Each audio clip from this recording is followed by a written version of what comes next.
What do you think is going to happen with Jim Harbaugh? I think that was a spectacular hire by the Chargers. If I were a team in need of a head coach this season, I would have pitched a tent on his lawn, and if he doesn't have a lawn, I would have just pulled up in his driveway and done whatever I had to do to get him as a coach.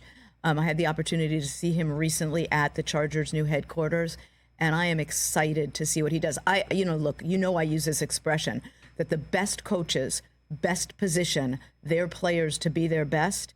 Justin Herbert has never had that in a coach since he's joined the NFL. He didn't really have it a lot in college either. We didn't see who Justin could be until bowl game time.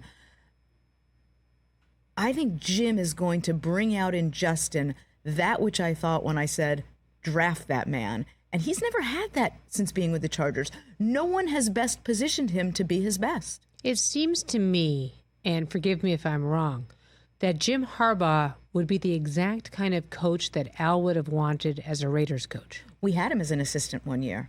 Al loved him. Al really loved Jim. And when Jim came in and told us, I'm going to leave, I have an opportunity to go to USD, a lot of people thought Al would be angry about that. But Al just wished Jim the best, and Al wanted Jim to pursue his dreams. Now, Al did have a funny remark about it when Jim said, I don't know how you feel about this, but you left to go to college also.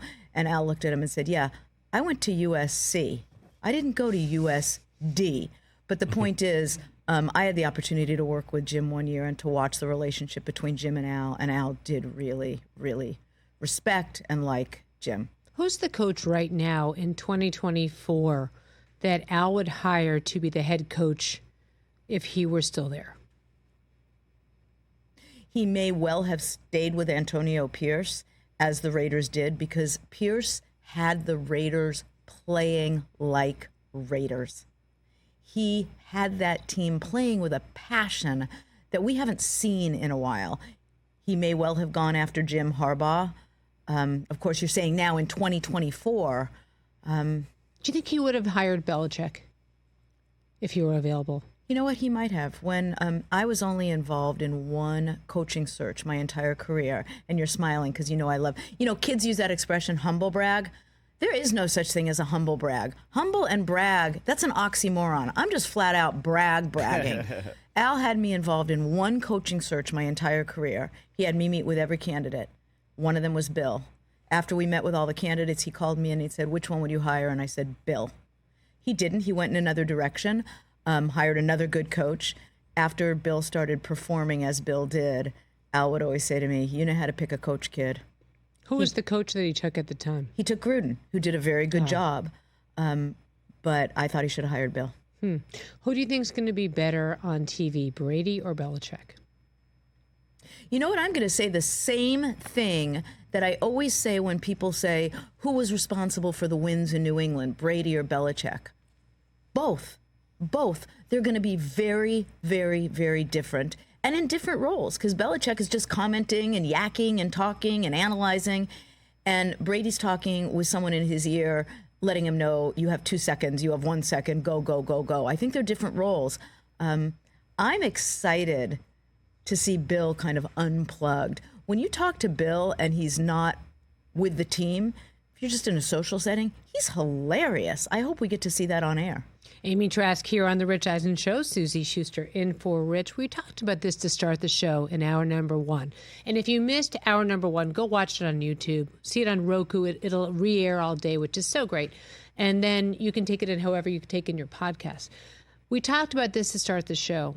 If CeeDee Lamb will end up getting signed, and he should get paid, and they know that Micah Parsons is another, it's down the road. We know we've got a coach that they're wondering about.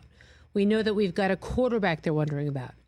If they're going to sign CeeDee Lamb, for you, from your perspective as somebody who's signed these checks, why don't they just do it before camp so that everyone goes in feeling really good and positive, as opposed to seeing their number one guy staying home or not getting on the plane to Oxnard or not showing up day one? Well, I guess I'll answer it in a couple ways, which is you're absolutely right. If they are going to pay him X, whatever X is, and if they're not going to hold firm and if they're not going to get a better than X deal, if they're paying him X, then why would you wait? If you're going to pay him X and get him to camp.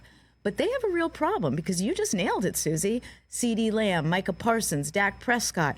They've got a lot of players due, and they may be prioritizing that. I know if I were prioritizing this, and this is not an ill intent towards CeeDee Lamb, he is magnificent, but I would prioritize Micah in terms of money over that, given his position, and they've got to decide what they want to do with Dak. And you mentioned the head coach in his last contract season. I'm not sure they will bring him back. I think that depends on how they do this year. Wow. Catch the Rich Eisen Show every single day on the Roku channel, 12 to 3 Eastern, for free.